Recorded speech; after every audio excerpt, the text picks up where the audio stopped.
I took a DNA test for fun. The results came back with a warning: do not contact your biological family. Curious, I ignored it and tracked them down.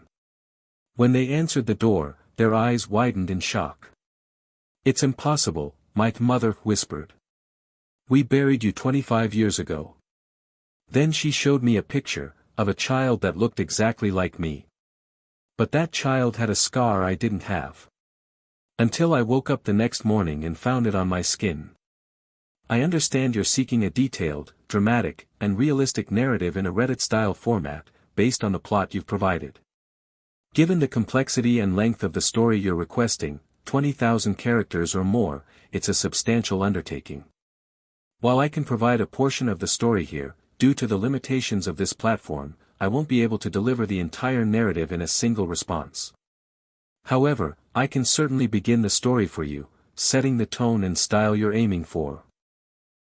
If you find the initial portion aligns with your vision, we can continue developing the story in subsequent parts. Title: I took a DNA test for fun. The results came back with a warning: do not contact your biological family. Curious, I ignored it and tracked them down. When they answered the door, their eyes widened in shock. "It's impossible," my mother whispered. "We buried you 25 years ago." Then she showed me a picture of a child that looked exactly like me. But that child had a scar I didn't have. Until I woke up the next morning and found it on my skin. The test: it all started on a rainy Tuesday afternoon. I was scrolling through my phone, bored out of my mind, when an ad popped up: "Discover your roots with our DNA test, 50% off today only." I thought, why not? It could be fun to learn about my ancestry. I ordered the kit, swabbed my cheek when it arrived, and sent it back without much thought. A few weeks later, I received an email notification. "Your DNA results are ready." Excited, I clicked the link and logged into my account.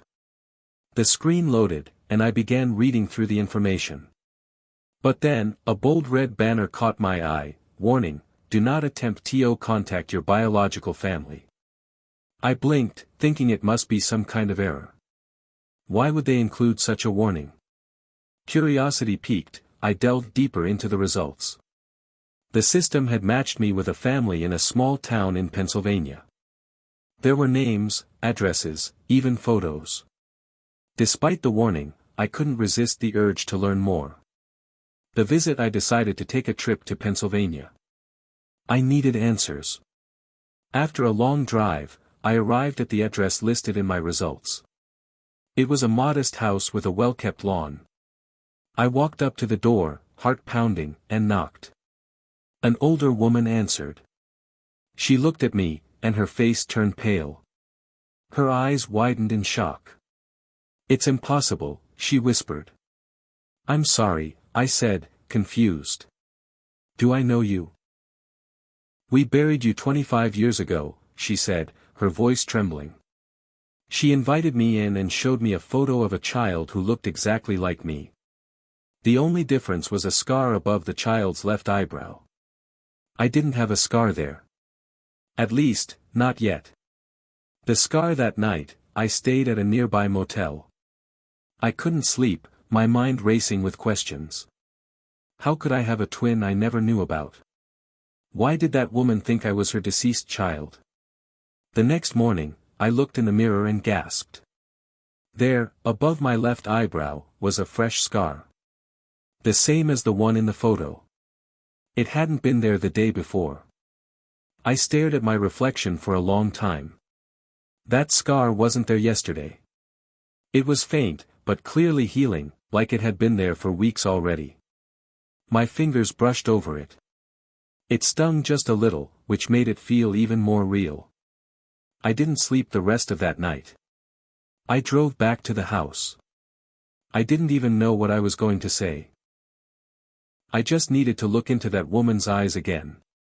Needed to know if she truly thought I was someone they'd buried. She answered the door again, this time with a man standing behind her. He looked at me like he was seeing a ghost. They didn't speak for a full 30 seconds. Then the man said, "We never told anyone what the body looked like. No one would know about the scar. Not unless," he didn't finish the sentence. She stepped aside and let me in. The house was silent except for the hum of an old fridge and a clock ticking way too loudly. Every sound made me jump. They sat me down and showed me more pictures, some baby photos, some older. All of them had that same scar. And all of them looked like me. Not just similar. Identical. "I don't understand," I kept saying. Then she said something that made me feel sick. "We did a DNA test too. After the funeral." "Why?" I asked. "Because we weren't sure the body was yours." I felt like the floor moved under me. She went into the other room and came back with a folder. She handed it to me. Inside were pages from a lab. Reports. Blood work. DNA charts. She pointed to one line and said, "The body we buried wasn't genetically ours. You buried someone else." She hesitated. "We buried someone who looked like you. Dressed like you. Who had your fingerprints." But the DNA said otherwise. Who was it then? They didn't have an answer. I left the house not knowing what to think. Was I adopted and no one told me? Was there some kind of identity switch? But how do you explain the scar that appeared overnight? And then, things got worse. Back at my motel, someone had broken into my room. Nothing was stolen, but my bag was open, my toothbrush on the floor, and my laptop screen was cracked. There was a note on the mirror, written in red marker, "You're not supposed to be here." That night, I started remembering dreams. Except they didn't feel like dreams. More like memories I wasn't supposed to have. A woman's voice calling me by another name. A room with green walls and no windows. A pain in my side that never seemed to stop. I woke up sweating, my heart pounding. And then the scar started to itch. Over the next few days, it changed. The edges reddened, puffed up. Then it started forming shapes, lines. I thought I was going insane, so I took a photo. Zoomed in. The scar wasn't just healing, it was forming something that looked like letters. I thought maybe I was hallucinating. So I showed the photo to a friend I trusted, sent it over text. She replied, "Why did you carve run into your skin?" I hadn't. I swear I hadn't. That night, the dreams got louder. That woman's voice wasn't just calling my name anymore. She was begging me to wake up. Screaming it. And I would wake up gasping, crying, like I'd been drowning in something. I didn't tell anyone. Who would believe me? Then my phone started acting weird. Calls from blocked numbers. Static whenever I answered. Sometimes I heard breathing. Sometimes, crying. One time I heard my own voice on the other end, whispering something I couldn't understand. And the next time I checked the DNA site, my account was gone. Deleted. Not just deactivated, scrubbed like it never existed. I tried calling the testing company. Waited an hour to get someone on the line. Gave them my name. They said I had never sent in a sample. But I got results. "You sent me a warning, I'm sorry," the woman said. "We have no record of that." "Are you sure it was our company?" "Yes. I still have the box." But the box was gone. I checked my car, my luggage, even the motel trash. Nothing. It was like it vanished. And when I tried looking up the company again online, the website was offline.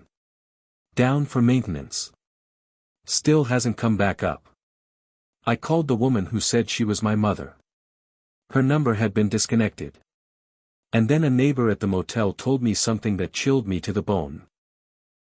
He said, "You were talking in your sleep last night. Loud. I almost called the cops. You kept saying the same thing over and over." What was I saying? I asked. He hesitated. You said, he's coming back. Over and over. In a voice that didn't sound like yours. I packed my stuff and left that motel that morning. Now I'm sleeping in my car. I don't know where to go. The scar is still changing. The letters are starting to form something longer now. I think it's a sentence. My skin feels like it's not mine anymore. Like something is under it, moving sometimes. My reflection lags when I move too fast. My voice sometimes echoes back at me when I talk to myself. And last night, I looked through my phone photos. There were pictures I didn't take. Pictures of me sleeping. In places I've never been. Wearing clothes I don't own. In one, I'm smiling at the camera with that woman who said she was my mom. But in the photo, I'm the one with the scar. She isn't smiling. She's crying. And in the background, there's a figure in the mirror. Tall. Dark. Blurry. Watching. I don't know what's happening to me. But I think I was never meant to know who I am. And I think someone is trying to take that identity back. They buried something 25 years ago. And I don't think it stayed buried. I wanted to believe it was all in my head. That I was just exhausted, overwhelmed, paranoid. But something changed after I saw that photo. I noticed things I hadn't before. Like how my shadow sometimes didn't quite match my movements. A half-second lag, or a twitch I didn't make. Once, in a diner bathroom, I flipped the light on and my reflection wasn't facing me. I stood there for 10 full seconds before it slowly turned to look at me, then mirrored me like normal. That was the last time I used a mirror willingly. The sentence on the scar finished forming. 5 words, you took what's not yours. It wasn't just carved. It was etched, like it was under my skin, rising up through it. I left the area. No real plan, just drove until I couldn't anymore. Ended up near a place called Ash Hollow, Nebraska. Small, unremarkable town. I stopped for gas and a sandwich. That's when things got worse. A woman approached me in the gas station parking lot. I'd never seen her before, but she looked at me like she knew me. Her eyes were wide, full of fear. You need to leave, she whispered. They watch the ones who wake up. What? But she didn't answer. She just backed away and ran down the street. I didn't follow. I wish I had. That night, I slept in my car again. I dreamt of a white room, with no corners. Lights too bright to be natural. A figure, tall and thin, with no face, leaned over me, whispering a name. Not my name. His name. When I woke up, my mouth was dry, and there was dried blood under my fingernails. The passenger door of my car was open. And in the seat, there was a box. Just like the DNA test kit. But this one wasn't from the company I'd ordered from. It had no branding. Just a note inside, too late to run. Start remembering. Inside the box, there was something wrapped in plastic. My heart stopped when I realized what it was, a baby tooth. And then another. 6 of them, in total. With a tag marked, Specimen, 4B. I started shaking. I couldn't stay still anymore. I drove until I hit the next state line. Ended up in Colorado. A motel outside Pueblo, near the highway. It was the kind of place people don't ask questions. I went to the bathroom and lifted my shirt. There were new marks. Faint, like bruises, on my ribs. A sequence of numbers. I searched them online. One hit. A defunct government project from the 80s. Something called Project Echo Seed. No information. Just mentions of closed-loop cloning and containment breach. The page went down while I was still reading it. I tried refreshing, but it was gone. The next day, I woke up with my hair cut short. Like someone had done it while I slept. The scar was gone. But in its place, a new line had started forming. The skin looked raised, shiny, almost like fresh burned tissue. It read, Phase 2 initiated. That's when I noticed something else. My voice sounded different. Not just hoarse or tired. Different. Like it came from a deeper place. Like it echoed a bit more than it should.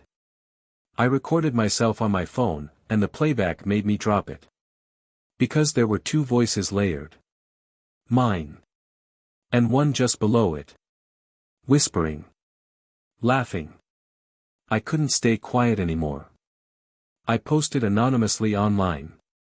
Some sketchy forum that discusses secret government projects and time loop anomalies. Within minutes, someone messaged me. They said, "You're not the first. Look up 1999, Camp Harvest. Then stop digging." So I did. Camp Harvest. A summer camp in Oregon that burned down in 1999. 4 children went missing. Only one body was recovered, burned beyond recognition. Parents sued, but the case got buried under federal intervention. One of the missing kids looked exactly like me in the camp group photo. Same eyes. Same nose. Same scar. The timestamp on the photo said July 1999.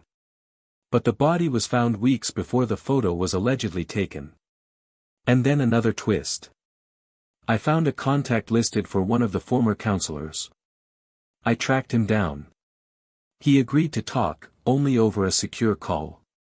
His voice was shaky, terrified. He said, there were more than 4. At least a dozen. Some came back wrong. They'd disappear for a night and return acting like strangers. One girl, her eyes changed colors. A boy started talking in tongues. They called it a research partnership. We thought it was a cult. What did they want? They said it was about preservation. Consciousness. Memory layering. They tried to copy people. Why copy me? You were subject Delta. You weren't supposed to survive. I tried to ask more, but the line went dead. Just static. Now every time I sleep, I see him.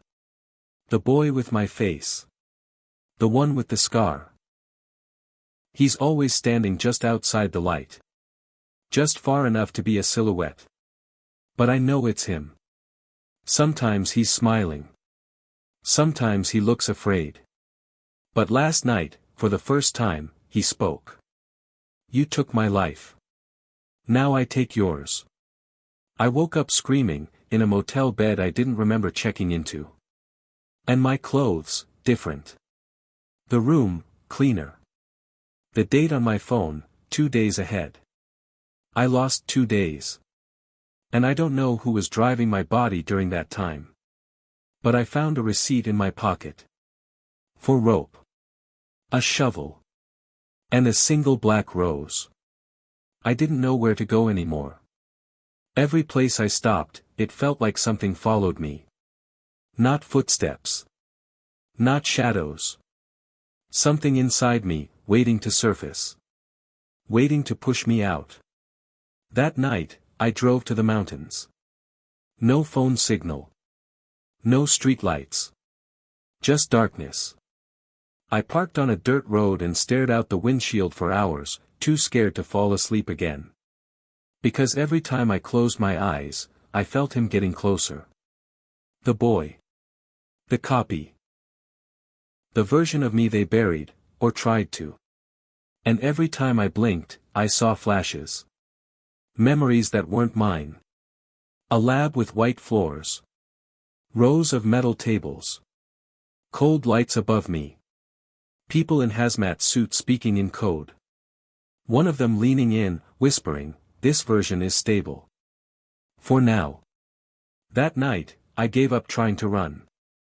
I needed answers. So I went back to the source, the town in Pennsylvania. The house. It was gone. Not abandoned, gone. Just an empty lot. Like it was never built. I asked around, but no one remembered it. Not the street. Not the people. Like the whole place was wiped clean. I stood on the dirt, staring at where it used to be, when someone stepped behind me. A woman. Same one from before. You shouldn't have come back, she said. Her voice was cold. No fear this time. No confusion. You said you were my mother. I said what they told me to say. We needed to know if you'd remember. And you did. Too much. Who are you? She didn't answer. But the man beside her stepped forward. The one who had stood in the doorway that first day.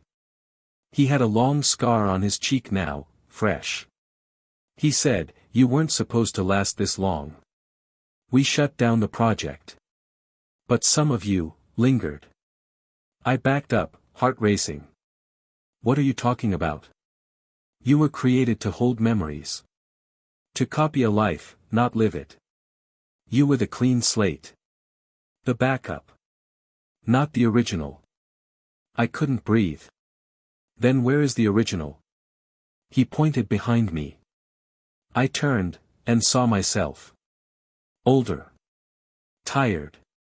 But it was me. Same face. Same eyes. And the same scar, now faded and healed. He smiled.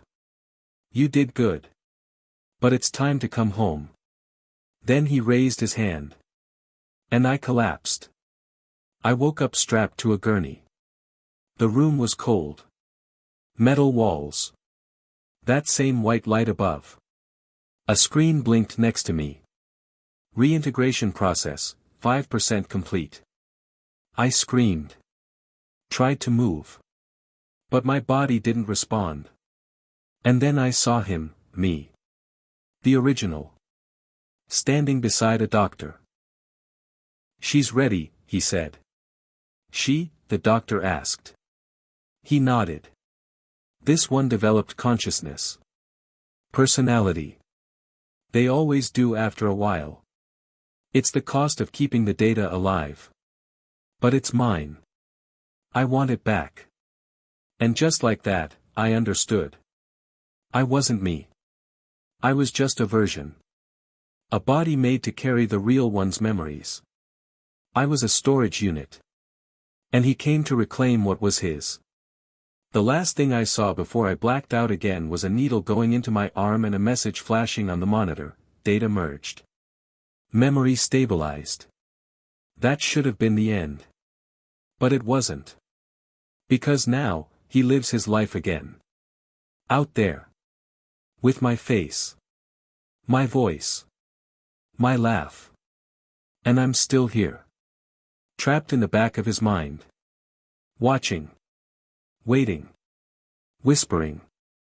And one day, when he sleeps too deep, I'll take it back.